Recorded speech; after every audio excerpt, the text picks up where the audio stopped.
ये है ABC news AGT live. Listen to ABC News AGT Live.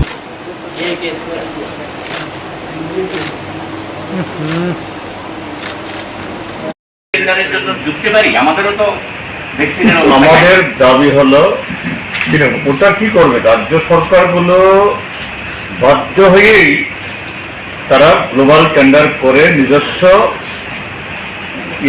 পুঁজিতে আনার জন্য তাদেরকে বাধ্য করা হয়েছে। এটা বলা হতো বাধ্য করা হয়েছে তাদেরকে। আমাদের দাবি হলো ইউনিভার্সাল ভ্যাকসিনেশন। ভারত সরকার এই দেশে অতীতে আরো বহু সরকার ছিল, কংগ্রেস, যুক্তফ্রন্ট, এরকম আরো মহামারী হয়েছিল। স্বাধীনতার পর ভারতবর্ষে যতগুলি ভ্যাকসিনেশন প্রোগ্রাম হয়েছে সমস্ত ভ্যাকসিনেশন প্রোগ্রাম বিনামূল্যে হয়েছে। শুধু নরেন্দ্র মোদী আসার পর, যিনি নিজেকে জাহির করেন পৃথিবীর অন্যতম প্রভাবশালী নেতা, ভারতবর্ষের অর্থনীতি নাকি তত্তরি একেবারে আকাশ ছুঁয়ে যাচ্ছে এবং এতে আজকে ওনার অর্থের অভাব কোথায়? আমাদের বিজ্ঞানীরা অক্লান্ত পরিশ্রম করে নিজেরাও এই যে কোভ্যাক্সিন করেছে এবং কোভিশিল্ড যেটা এই অক্সফোর্ড থেকে এনেছে জয়েন্ট ভেঞ্চারে। তো ভ্যাকসিনের ফর্মুলার তো কোনো অসুবিধা নেই এবং আমাদের ভারতবর্ষে এরকম প্রায় 20টা পাবলিক সেক্টর ইউনিট আছে, পিএসইউ, তারাও ভ্যাকসিন তৈরি করতে পারে। কেন আমাদেরকে প্রাইভেট কোম্পানির হাতে নির্ভর করতে হবে? কাজে নরেন্দ্র মোদী বা এই সরকারের যদি সদিচ্ছা থাকতো, ভারতবর্ষের 134 কোটি মানুষকে এই 1 বছরের মধ্যেই টিকা দেওয়ানো এবং শুধু আমাদের দেশ কেন অন্য দেশকেও সাহায্য করা, এটা খুব সহজে করা যেত। কিন্তু তিনি ব্যস্ত সেন্ট্রাল ভিস্টা নির্মাণে, তিনি ব্যস্ত রাম মন্দির নির্মাণে, তিনি ব্যস্ত তার বিলাসবহুল এই বিমান কেনার ইয়েতে। মানুষের জীবন সম্পত্তি এই দেশের অর্থনীতিকে রক্ষা করার এখনো তার কোনো হুঁশ নেই। এই যে শুনেছেন বা পত্র পত্রিকাতে টিভি দেখেছেন কিভাবে লাশ ভেসে যাচ্ছে নদীতে, বালির চরে এই পুঁতে দেওয়া হচ্ছে। কোথায় নিয়ে যাচ্ছে ভারতবর্ষটাকে? কাজে আমি গ্লোবাল টেন্ডার অন্য রাজ্য হয়েছে আমি এটাকে এনকারেজ আমরা করি না। আমরা বলবো ভারত সরকার তোমাকেই ব্যবস্থা করতে হবে, তার জন্য তুমি সেন্ট্রাল ভিস্টা নির্মাণ বন্ধ করো, প্রয়োজনে যে এয়ারফোর্স এয়ার ইন্ডিয়া 1 বিমান কিনেছ 7,000 কোটি টাকা দিয়ে এই বিমানটা বিক্রি করো, এই বিমানটা বিক্রি করে টিকার ব্যবস্থা করো এবং এটা সম্ভব। করতে চাই না, কারণ এটা সরকার বিবেচনা করে দেখবেন। তবে আমরা যেটা বলি যে র্যান্ডাম প্রত্যেকটা আক্রান্ত মানুষ শুধু না, আরো পরীক্ষা যাতে বাড়ানো হয় এবং সেখানে এই বাজারগুলিতে কি করে নিয়ন্ত্রণ করা যায় তার জন্য ব্যবস্থা করো। সরকার শুধু তো খালি ফাইন করছে এবং আমরা দেখলাম বিভিন্ন মিডিয়া চ্যানেলের মধ্যে যেখানে কন্টেনমেন্ট জোন করেছে সেখানে তো ঢিলে ঢালা অবস্থা। ফলে সেই জায়গায় দাঁড়িয়ে, কারণ পুরো লকডাউন হবে মানে কি মানুষের দুর্ভোগ আরো বেড়ে যাবে। কিন্তু প্রশাসনিক যে ব্যবস্থার ভিতর দিয়ে তাদেরকে নিয়ন্ত্রণ যাতে করা যায় এবং আমরাও আমাদের কর্মীদের বলেছি বিভিন্ন জায়গাতে এটাকে নিয়ন্ত্রণ, মানুষকে সচেতন করা, এই কাজটার উপর গুরুত্ব দিতে। আমি 2-3টা বিষয় শুধু আপনাদের দৃষ্টি আকর্ষণ করবো সাংবাদিক বন্ধুদের। প্রথমে যে বিষয়টা বলতে হয় সেটা হচ্ছে রাজ্যের মুখ্য সচিবের কাছে 4টি সংগঠনের পক্ষ থেকে যে ডিমান্ডগুলো আমরা রেখেছি, 9টি ডিমান্ড আমাদের দাবি, সবকটাই বলা যেতে পারে রাজ্যের মানুষের স্বার্থ সংশ্লিষ্ট বিষয়গুলোকে যুক্ত করে এই চার্টার অফ ডিমান্ড আমরা তৈরি করি, যেটা মুখ্য সচিবের দৃষ্টিতে নিয়ে যাওয়ার চেষ্টা করেছি। আমরা আশাবাদী হয়তো বা উনি এগুলো কার্যকরী করার প্রশ্নে সদর্থক ভূমিকা উনি গ্রহণ করবেন। এক, দ্বিতীয় বিষয়টা হচ্ছে এ সময়ের মধ্যে অতীতের অভিজ্ঞতাটাকে কাজে লাগিয়ে আমরা মনে করি রাজ্য সরকার, রাজ্যের যারা গরিব শ্রমজীবী অংশের মানুষ, দারিদ্র্যের সীমারেখার নিচে যাদের অবস্থান, এই সকল মানুষগুলোকে অর্থনৈতিক দিক থেকে সাহায্য করার প্রশ্নে জায়গাতে হতে পারে, টুয়েট হতে পারে, সেখানে শ্রম দিবস সৃষ্টি করা, এবং যারা এই কাজগুলো করবেন তারা যেন খুব তাড়াতাড়ি তাদের পেমেন্ট পেতে পারে, বিভিন্ন ব্যাংক থেকে হতে পারে, যেন খুব তাড়াতাড়ি তারা পেমেন্ট পেতে পারে, সেই সম্পর্কে রাজ্য সরকারকে বিশেষ দায়িত্ব নিতে হবে। এই কারণে গোটা বিশ্বের এবং আমাদের দেশে যারা সমাজবিজ্ঞানী, রাজনীতিবিদ, অর্থনীতিবিদ, তাদের একটাই বক্তব্য হচ্ছে এরকম একটা পরিস্থিতিতে বিশেষ করে গরিব শ্রমজীবী অংশের মানুষের কাছে যদি রাষ্ট্র বা সরকার নগদ অর্থের যোগান না দিতে পারে, তাহলে গোটা দেশে আমাদের যে অর্থনৈতিক পরিকাঠামো যেটা, এটা ভেঙে খান হয়ে যাবে। অর্থাৎ মানুষের কাছে যদি অর্থ না থাকে, বাজারে যদি চালন না রাখা যায়, তার আগে আমাদের পরিচয় হচ্ছে আমরা মানুষ। আর এই মানুষ হিসেবে, ভারতবর্ষের একজন নাগরিক হিসেবে আমাদের দেশের মানুষকে বাঁচানোই হচ্ছে আমাদের কাছে প্রধানতম লক্ষ্য। আর আমরা আজকে যে দাবিগুলো এখানে জানিয়েছি, সবগুলো দাবি আমাদের ত্রিপুরা রাজ্য সহ সারা দেশের মানুষকে রক্ষার জন্যই দাবিগুলো। আমরা গত বছরও দেখেছি সারা দেশে যেমন শ্রমজীবী অংশের মানুষের উপর বিশাল আঘাত নেমে এসেছিল, ভারতবর্ষে সরকারি হিসেব অনুযায়ী বলা হচ্ছে যে 10 কোটির উপর মাইগ্রেন্ট ওয়ার্কার আছেন, যারা এক রাজ্য থেকে অন্য রাজ্যে গিয়ে কাজ করেন অথবা নিজের বাসস্থান এলাকা থেকে অন্য এলাকায় গিয়ে কাজ করেন। এই 10 কোটি মাইগ্রেন্ট ওয়ার্কারের মধ্যে গত বছর আমরা দেখেছি যে কোটি কোটি মাইগ্রেন্ট ওয়ার্কাররা তারা কাজ না পেয়ে, খাওয়ার জায়গা ব্যবস্থা না থাকার জন্যে, বাসস্থানের জায়গা না থাকার জন্যে তারা এক এলাকা থেকে আরেক এলাকায়, সমস্ত যানবাহন বন্ধ থাকার ফলে কেউ পায়ে হেঁটে, কেউ সাইকেলে করে, যে যেরকমভাবে পারেন সেভাবে যেতে বাধ্য হয়েছেন।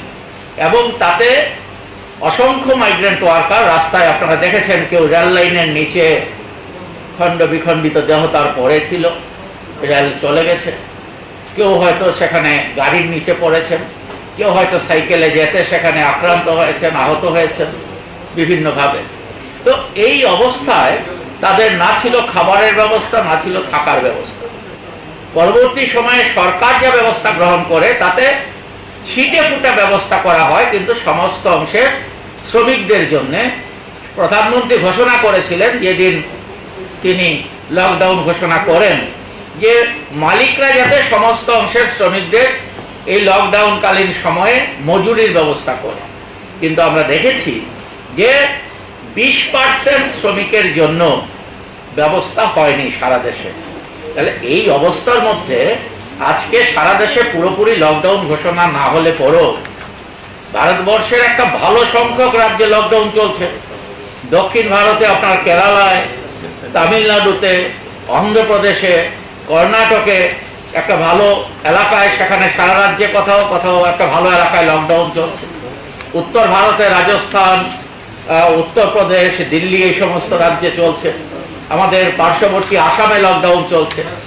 আমাদের পার্শ্ববর্তী যে নাগাল্যান্ড আছে উত্তর পূর্বাঞ্চলের মধ্যে, নাগাল্যান্ড, অরুণাচল প্রদেশ, সেই সমস্ত রাজ্যে 7 দিনের জন্য লকডাউন সেখানে ঘোষণা করা হয়েছে। তাহলে এরকম পরিস্থিতিতে শ্রমিকরা পুরোপুরি সারা দেশ লকডাউন না হলে পরও শ্রমিকরা বিভিন্নভাবেই কাজ থেকে তারা সেখানে তাদেরকে মালিকরা কাজ থেকে সরিয়ে দিচ্ছে, এই অবস্থায় দাঁড়িয়ে আমরা যেটা বলছি যে আমাদের ত্রিপুরা রাজ্যের সরকার বিগত দিনও আমরা দেখেছি ওই ছিটে ফোটা ব্যবস্থা করেছে, সবার জন্য ব্যবস্থা করেনি। তার জন্য আবারও আমরা জোর দিয়ে কথাটা বলছি যে শ্রমিকরা যারা কাজ হারা হয়েছেন তাদের কাজের ব্যবস্থা করার জন্য এই যে আমরা রেগার কথা বলেছি, 2F এর কথা বলেছি, এটা অন্তত পক্ষে কম করেও মাসে 10 দিনের ব্যবস্থা করা, যেখানে তারা আগে কাজ করতেন সেখানে যাতে মালিকরা তাদের মজুরির ব্যবস্থা করে, এটাকে আইনগতভাবে তাদেরকে সেখানে সরকার যাতে বাধ্য করে এটাকে নিশ্চিত করা, এবং এই শ্রমিকরা যাতে তারা কোনোভাবেই না খেতে পেয়ে সেখানে মৃত্যুর মুখে তারা পতিত না হন সেই বিষয়টা দেখার প্রয়োজনীয়তা সেখানে আছে। আমরা আজকে লক্ষ্য করছি যে আমাদের সরকার এই বিষয়টার প্রতি যতটা নজর দেওয়া দরকার, এই সময়ের মধ্যে এই করোনাকালীন সময়ে আমাদের দেশের সরকার ৬৮,০০০ কোটি টাকা ছাড় দিয়ে দিয়েছে। কাদের ছাড় দিয়েছে? আমাদের দেশের কর্পোরেট হাউসের মালিক। এটা শুধুমাত্র করোনাকালীন সময় ৬৮,০০০ কোটি টাকা ছাড় দিয়ে দিয়েছে। অন্যদিকে আমরা লক্ষ্য করছি যে দেশের সরকার এই গত বছরের যে আমাদের যে বাজেট, গত বছর বলতে ২১-২২ সালের যে বাজেট, এই ২১-২২ সালের বাজেটে আমরা লক্ষ্য করছি যে স্বাস্থ্য খাতে গত বছর যে বরাদ্দ ছিল সেই বরাদ্দ থেকে স্বাস্থ্য খাতে বরাদ্দটা কমিয়ে দিয়েছেন, এবং ৩৫,০০০ কোটি টাকা তারা বলেছিলেন ভ্যাকসিনের জন্য রেখেছেন, কিন্তু এখন পর্যন্ত আমরা দেখছি মাত্র ৫,০০০ কোটি টাকা তারা ভ্যাকসিনের জন্য খরচ করেছেন। তো বাকি ৩০,০০০ কোটি টাকা কোথায় গেল? আজকে সারা দেশে ভ্যাকসিনের জন্য হাহাকার, এবং বিজ্ঞানীরা বলছেন যে না, ভ্যাকসিন যদি 2টো দেওয়া হয় তাহলে পরে 2টো ডোজ যদি আমরা প্রয়োগ করতে পারি তাহলে মানুষ করোনায় আক্রান্ত হলো মারাত্মকভাবে তারা সেখানে বিপদের সম্মুখীন হবেন না। এই যে কথাগুলো আজকে আসছে, আমাদের দেশের সরকার এ সম্পর্কে আগেও ভূমিকা পালন করেনি, এখনো সেখানে ভূমিকা না পালন করার ফলে আমরা দেখছি নদী দিয়ে যমুনায়, গঙ্গায় লাশ বয়ে যাচ্ছে। বিশেষ করে বিজেপি শাসিত যে রাজ্যগুলো আছে, উত্তরপ্রদেশ, বিহার, মধ্যপ্রদেশ, সেই সমস্ত রাজ্যে আজকে নদীতে লাশ ভাসছে। অত্যন্ত খারাপ অবস্থা সারা দেশের। আমাদের ত্রিপুরা রাজ্য আজকে দিনের পর দিন এটা বাড়ছে। আমরা তার জন্যই আজকে মুখ্য সচিবকে এ সম্পর্কে সতর্ক করেছি। আমরা মুখ্য সচিবের কাছে এই মুহূর্তে আমাদের ত্রিপুরা রাজ্যের মানুষের যে আকাঙ্ক্ষা, যে আগ্রহ, যে প্রয়োজনীয়তা, সেই বিষয়গুলো আজকে মুখ্য সচিবের কাছে আমরা তুলে ধরেছি, যাতে ত্রিপুরা তো নদীতে লাশ না ভাসে এটাকে সুনিশ্চিত করার জন্যই যাতে ত্রিপুরা সরকার ব্যবস্থা গ্রহণ করে, সেটাই ছিল আমাদের আজকের দিনের মুখ্যটা। যুক্ত করতে চাই, এটা ঠিক কোভিড প্রশ্নে না, কিন্তু বিষয়টা এটার সাথে মানে আনরিলেটেড তাও না। কদিন আগে রাজ্যে এডিসি নির্বাচন হয়ে গেছে, নতুন একটা রাজনৈতিক দল, আঞ্চলিক দল, তারা বিপুলভাবে সংখ্যাগরিষ্ঠ হয়ে তারা এই ক্ষমতাসীন তারা হয়েছেন, দায়িত্বভার সামলেছেন গণতান্ত্রিক ব্যবস্থায়, এটাই নিয়ম। কিন্তু এডিসি এলাকাতে প্রায় প্রতিটি ভিলেজে একটা নতুন ধরনের একটা উপদ্রব শুরু হয়েছে।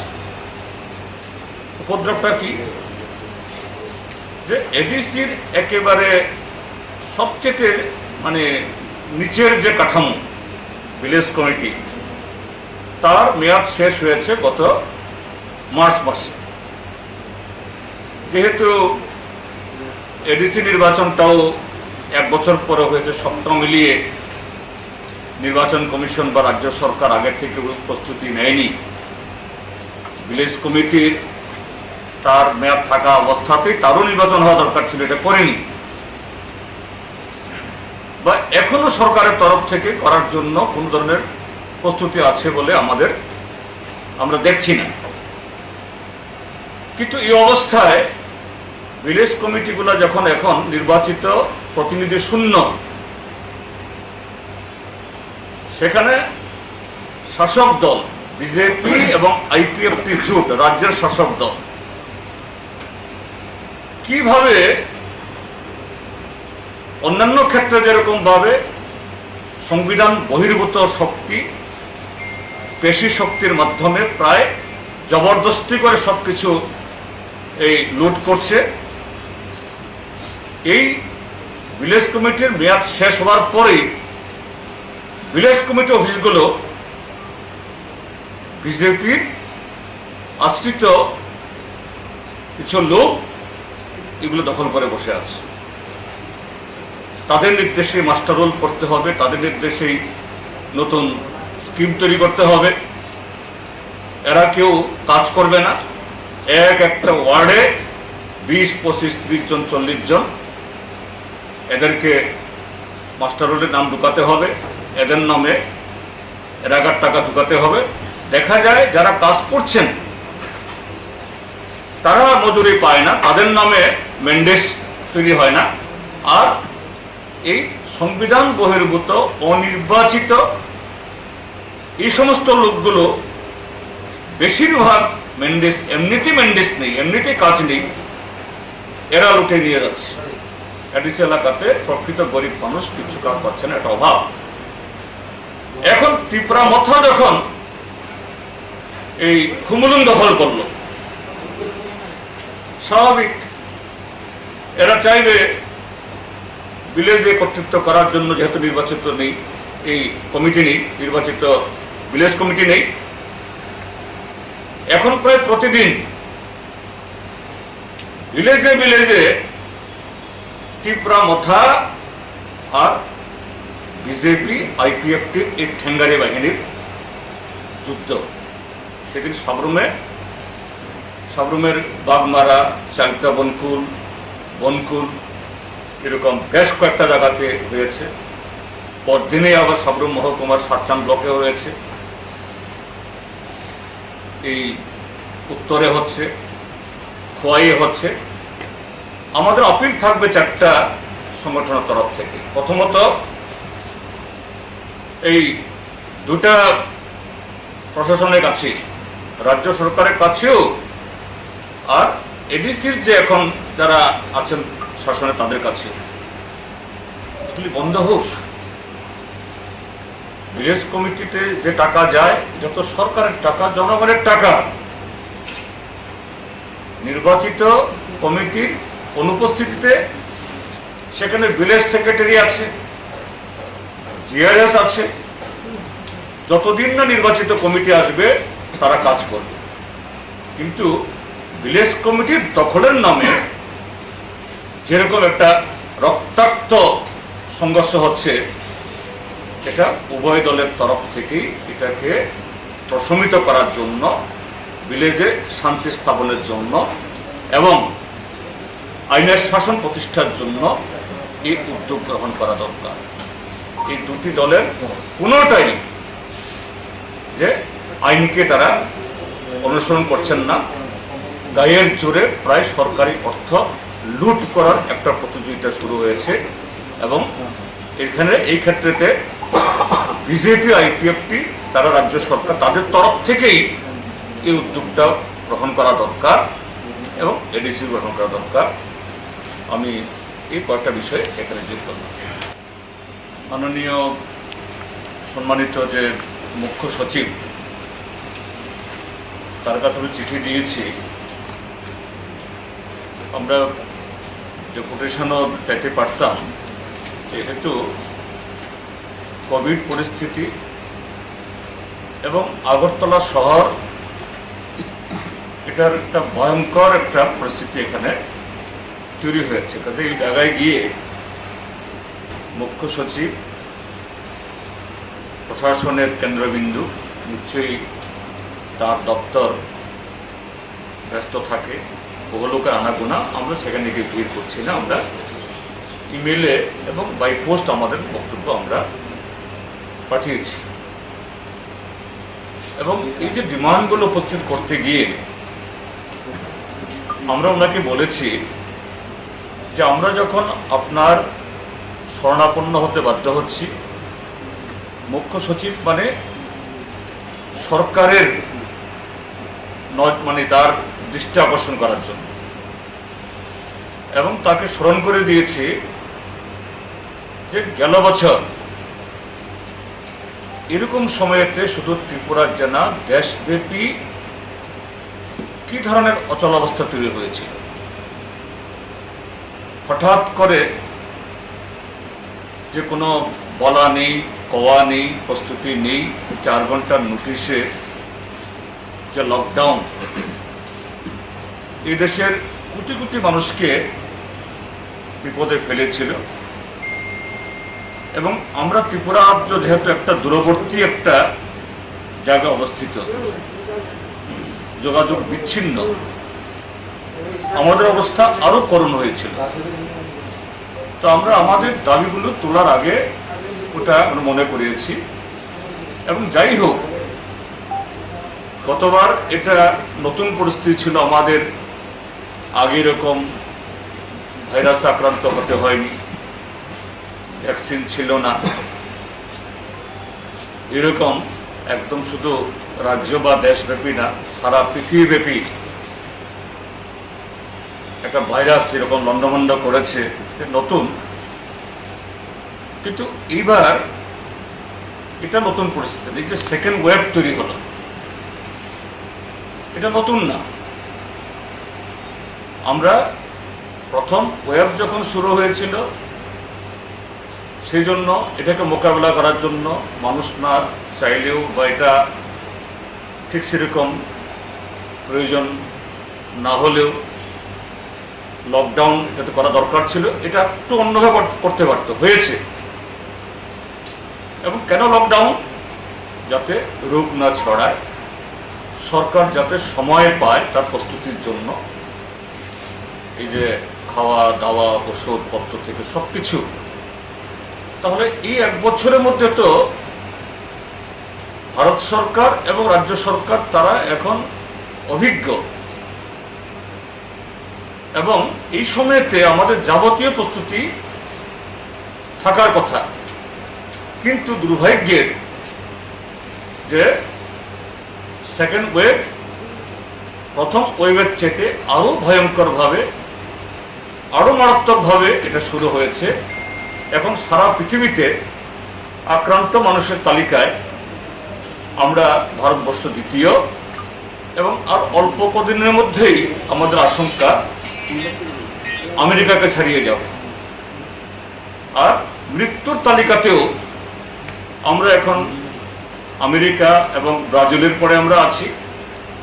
এটাও যে জায়গায় এগিয়ে যাচ্ছে, ব্রাজিলকে হয়তো আমরা ছাড়িয়ে যাব এবং আমেরিকাকে ধরে ফেলবো। এটা না হোক আমরা চাই, কিন্তু প্রতিদিনের যে মৃত্যুর খবর, যে আমরা না চাইলেও এদিকে নিয়ে যাচ্ছে। কাজে সেদিক থেকে আমরা চিফ সেক্রেটারি মহোদয়কে স্মরণ করিয়েছি যে আমরা যদি আগাম প্রিপারেশন নিতে পারি, লজিস্টিক সমস্ত প্রিপারেশন যদি আমাদের হয়, কেন্দ্রীয় সরকারকে যদি আমরা অ্যালার্ট করতে পারি এবং আগে থেকে আমরা যদি সেগুলো কেন্দ্রীয় সরকারকে সরবরাহ করার জন্য দাবি তুলতে পারি, তারাও যদি কথা শুনেন এবং রাজ্যের মধ্যে যদি সরকার ঠিক সেরকম মানসিকতা যদি এগিয়ে যান, দুঃখজনক হলেও কিছু লোককে আমাদের হারাতে হবে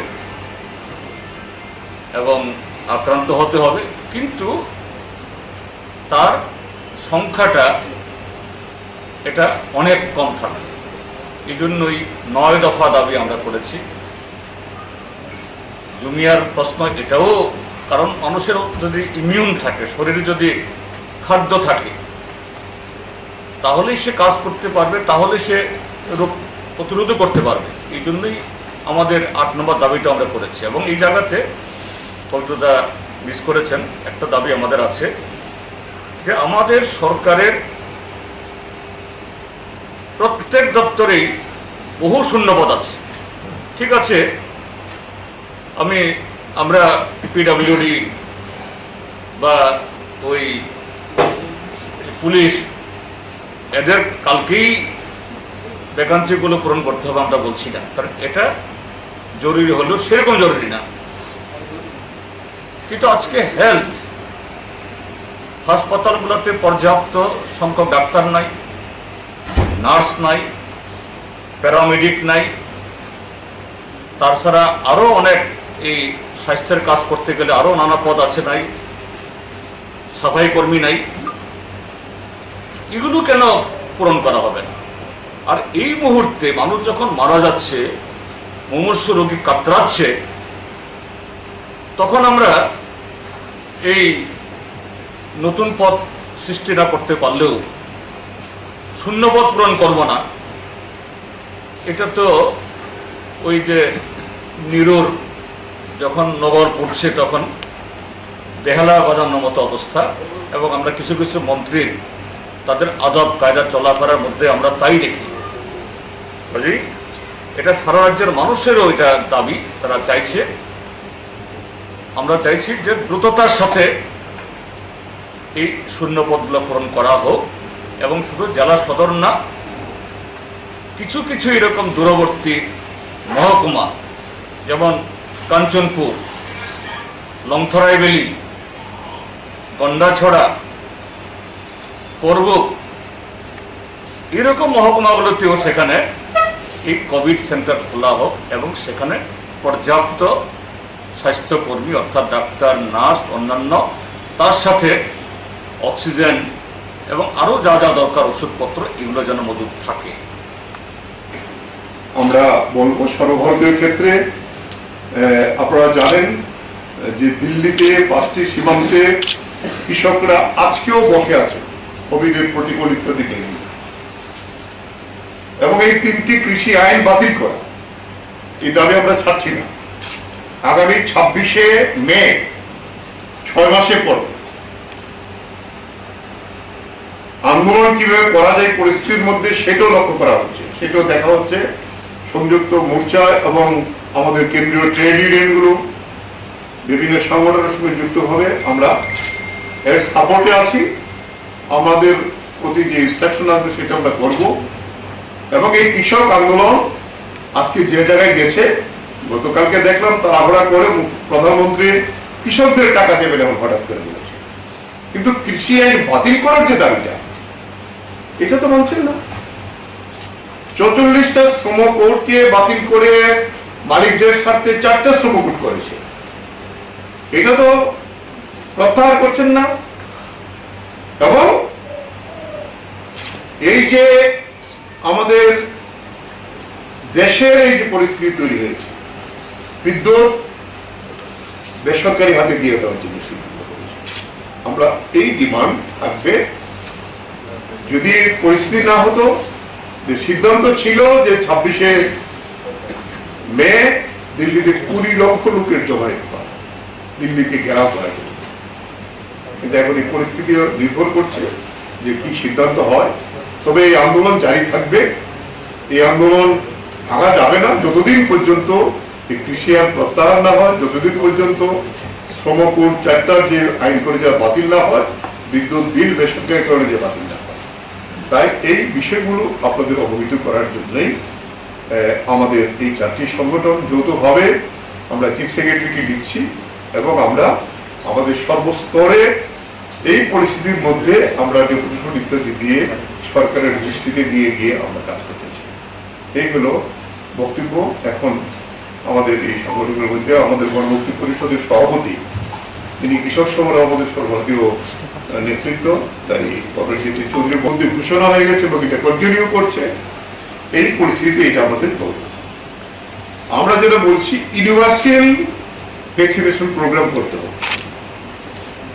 আপনাদের এখানে বলে দেওয়া ভালো, গতকালকে একটা চিঠি আমাদের রাজ্য সরকারের কাছে এসছে, গোটা রাজ্যের সমস্ত রাজ্যের সরকারগুলিকে দেওয়া হচ্ছে। আগে যেটা কোভিশিল্ডের ডিফারেন্স ছিল 4 সপ্তাহ, সরকার বলেছেন এটা এখন 22 সপ্তাহ করে দেওয়া, 18 থেকে 22 সপ্তাহ, মানে প্রায় 5 মাসের উপর।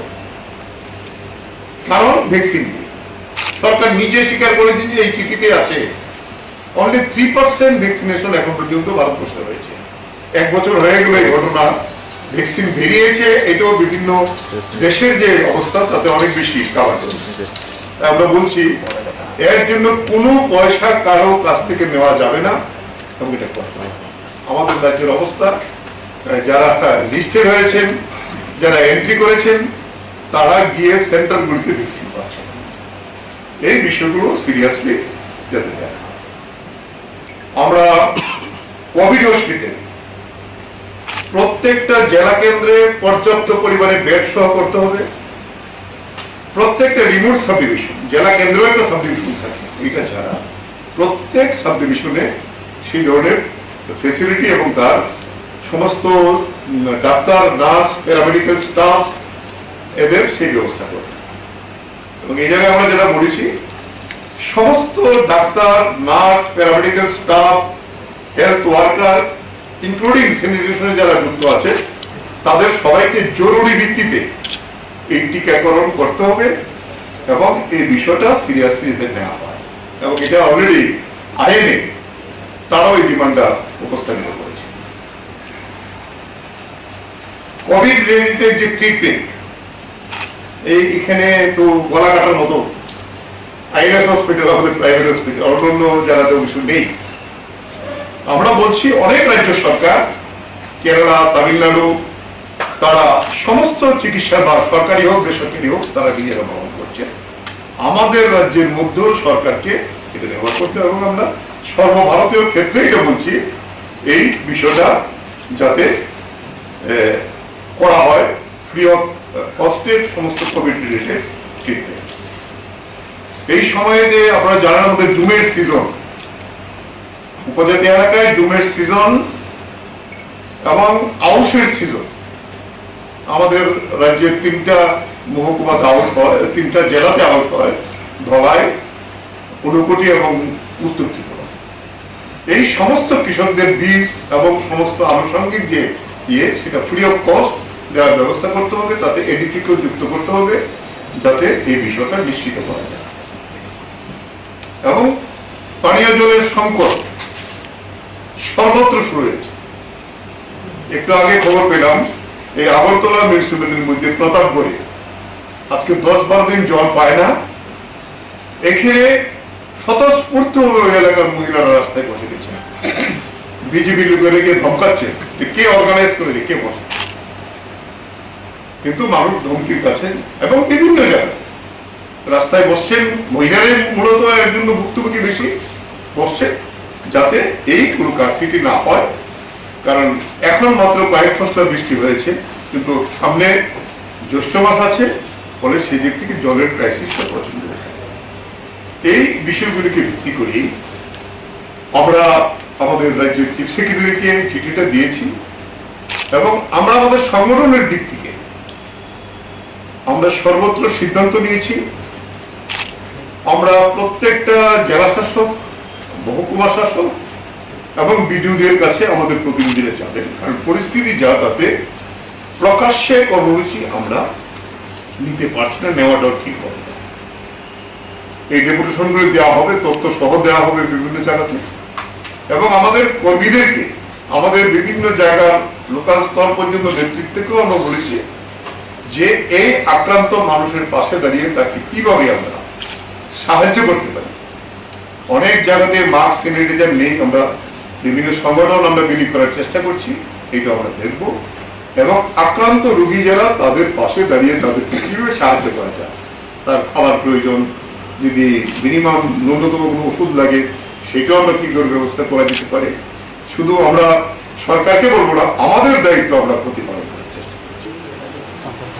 আমরা 4টি সংগঠন, সারা ভারত কৃষক সভা, ভারতের ট্রেড ইউনিয়ন কেন্দ্র, ত্রিপুরা উপজাতি গণমুক্তি পরিষদ এবং ত্রিপুরা খ্যাতমজুর ইউনিয়ন, এই 4টি সংগঠন আমরা একসাথে বসেছিলাম যে বর্তমান যে কোভিড জনিত পরিস্থিতি, মানুষের যে স্বাস্থ্য এবং তাদের যে দুর্দশা এবং আর্থিক যে সমস্যা মানুষের তৈরি হয়েছে এই পরিস্থিতির মধ্যে, এই পরিস্থিতিতে আমরা রাজ্যের চিফ সেক্রেটারিকে এই 4টি সংগঠনের পক্ষ থেকে একটি চিঠি আমরা দিয়েছি। এই চিঠির বিষয়বস্তু সম্পর্কে আপনাদেরকে ওয়াকিবহাল করার জন্য আমাদের আজকে আপনাদের দেখা। আমরা যেটা প্রথমেই বলতে চাই, আপনারা জানেন যে দিল্লিতেও আমাদের এই সংগঠন সারা ভারত কৃষক সভা, centre of trade union, CITU এবং একজন ইউনিয়ন যুক্তভাবে তারা সভা করে দেশের প্রধানমন্ত্রীর কাছে এবং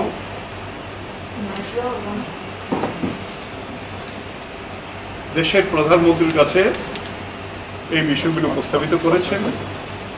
এবং আপনারা জানেন 12 দলের পক্ষ থেকে রাজনৈতিক দলগুলো তারাও লিখেছেন এটাকে যদি টপ মোস্ট প্রায়োরিটি দেওয়া হয়।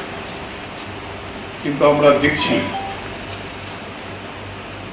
কি কেন্দ্রীয় সরকার এবং আমাদের রাজ্যের যে সরকার সম্পূর্ণ উদাসীনতার সঙ্গে এই পরিস্থিতি মোকাবিলার জন্য তারা তেমন কোনো কাজই করছেন না। আমাদের যে প্রথম কথা যেটা আছে, এই সময়তে যেমন আগরতলায় 3টি ওয়ার্ডকে কন্টেইনমেন্ট জোন করা হয়েছে, মানুষকে বাড়ি ঘরে আসতে পারবেন না, কাজে লোক যেতে পারবেন না, ভবিষ্যতেও তো আরো করা যেতে পারে। এই পরিস্থিতি দিন দিন হচ্ছে, কারণ প্রতিদিনই দুইটা বেড়েছে, গতকালকে 4,488 হয়েছে, মৃত্যুর সংখ্যা আছে। তাতে সমস্ত পুয়ার ফ্যামিলি যারা ইনকাম ট্যাক্স দেয় না, প্রত্যেকটা পরিবারকে 10 কেজি করে চাল দেওয়া সরকারের দিক থেকে ব্যবস্থা করতে হবে। কন্টেইনমেন্ট জোনগুলিতে তাদের বাড়িতে নিয়ে পৌঁছে দেওয়ার ব্যবস্থা করতে হবে। এবং এই পরিবারগুলির মধ্যে সবচেয়ে বেশি শ্রমজীবী অংশের মানুষ, এই 3টা ওয়ার্ডের মধ্যে 2টি ওয়ার্ড আমরা বলবো সবচেয়ে শ্রমজীবী অংশের মানুষ বেশি আছে। 7,500 করে টাকা প্রতি মাসে তাদের দেওয়ার ব্যবস্থা করবে প্রথম। দ্বিতীয় যে বিষয়টি এসছে, সারা স্টেটই দিতে হবে, ইমিডিয়েটলি এটা তো চালু করতে হবে যে কাজের কোনো ব্যবস্থা নেই। আমাদের কাছে বিভিন্ন জায়গাতে খবর, মানরেগার কাজ এবং শহরে যে টুয়েবের কাজ, এই কাজ প্রায় নেই বললেই চলে। আমরা বলছি জরুরি ভিত্তিতে অন্তত ন্যূনতম 10 দিন প্রত্যেকটা পরিবারকে দিতে হবে, বাছাই করা চলবে না। তবে কোভিডের যে প্রোটোকল সেটা তো নিশ্চয়ই মানতে হবে, এটা মেনে তার ব্যবস্থা করতে হবে। তার পেমেন্ট, এটাও যারা 1-2 দিন কাজ করেছে তারও পেমেন্ট পাচ্ছে না, এটা মাইগ্রেন্ট ওয়ার্কার যারা আছে আমাদের রাজ্যের, যে সমস্ত মাইগ্রেন্ট ওয়ার্কাররা বিভিন্ন রাজ্যে কাজ করে, প্রচুর, এর আগের বার আমরা দেখেছি প্রচুর মানুষকে আনতে হয়েছে। তাই তাদের তালিকা করা, তাদের অ্যাড্রেস নেওয়া, তারা কোথায় কাজ করছে এটা ওপেন ডিক্লারেশন দিয়ে তাদের কাছ থেকে নেওয়া, এবং তারা যারা আসতে চায় তাদের আনার জন্য রাজ্য সরকারকে সেই রাজ্যের সরকারগুলির সঙ্গে ব্যবস্থা করে দিতে হবে। আমাদের রাজ্য যে মাইগ্রেন্ট ওয়ার্কাররা রয়েছেন, কাজ করছেন বিভিন্ন রাজ্যের, তারাও যাতে নিশ্চিত হয়ে যেতে পারে তার ব্যবস্থা করতে হবে। এবং এটা সবটাই তার রেশন সহ বিনামূল্যে পাঠাবার জন্য এই ব্যবস্থা করতে হবে। কারণ ইতিমধ্যে প্রায় 8 থেকে